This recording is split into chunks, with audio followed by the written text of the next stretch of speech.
ఇవాళ మా morning breakfast వచ్చేసి రాగి దోస.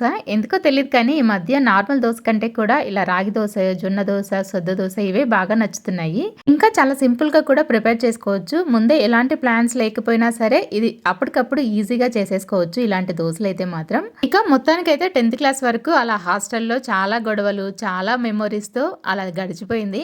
నిజంగా మనము తర్వాత ఎన్ని డిగ్రీస్ చేసినా సరే, తర్వాత ఎంతమంది ఫ్రెండ్స్ అయినా సరే చైల్డ్‌హుడ్‌లో మనకి ఏర్పడినటువంటి ఫ్రెండ్స్ లైఫ్ లాంగ్ గుర్తుండిపోతారు కదా!